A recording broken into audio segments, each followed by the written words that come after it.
fuller audits of the Fed.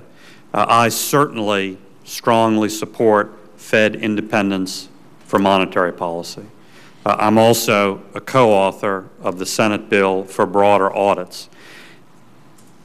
I've read your statements against that, and specifically one of them, quote, if we were to raise interest rates at a meeting and someone in the Congress didn't like that and said, I want the GAO to audit that decision, wouldn't that be viewed as an interference, close quote. I think that's exaggerated, but what if we mandated these broad audits on a regular time interval, not at the direction of members of Congress with a specific request? Wouldn't that take care of that concern? Every 2 years, whatever the reasonable time interval is. I'd like to discuss it further with you, Senator, but we're having right now a semi-annual hearing on monetary policy where I'm here to answer your questions about monetary policy. And we provide a statement, we provide minutes, and we eventually provide transcripts. So I don't think there's an issue of what is the process, what's going on in the FOMC's meeting. I think the question is, were the policies good choices or not? And I'm a little concerned about the GAO having its set of experts coming in and saying, no, we think that was the wrong choice, and Congress, therefore essentially second-guessing the Fed's decisions.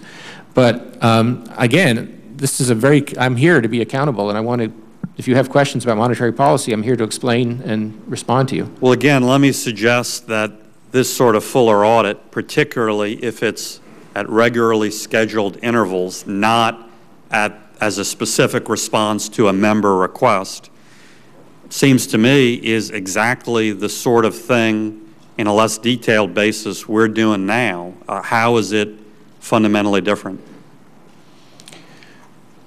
Well, the GAO audits really involve an assessment of the policy itself and the decision process. So it presumably would involve collecting all the materials that we had in our meeting. It would involve interviews of the participants. It would involve depositions from outside experts and so on. It just seems to me that that's more of an intervention than is consistent with the practice around the world that central banks operate on monetary policy independently of the congressional oversight, not of oversight, but of congressional intervention. But let me respond. One concern I know you have is the Fed's balance sheet, the lending we have done, the various unusual actions we have taken, and there I think we have common ground. I think that the Congress and the public ought to have comfort and confidence that all the operations that we run, all the lending we're doing, all those things are done at the highest standard of quality with appropriate controls, appropriate attention to collateral and to the taxpayer's interest. And on those sorts of things, I think we agree that that needs to be done in a way that Congress can be satisfied. I'm just concerned about what might look like an attempt on Congress's part to, even if indirectly, try to send a message, if you will, to FOMC to take a different action than it thinks is in the long-run interest of the economy. Well, again, I think that's really exaggerated. I think that possible danger would be even further mitigated if these broader audits are regularly scheduled, not at a specific request.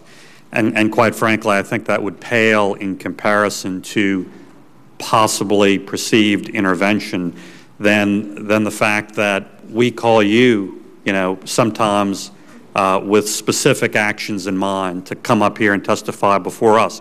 The President can certainly request meetings with you, which I assume you would have, even in the context of his being able to reappoint the chairman or not reappoint the chairman. Mm-hmm. It seems to me in all of that context, regularly scheduled audits are nothing more significant in terms of any danger of interference. Thank you. Thank you.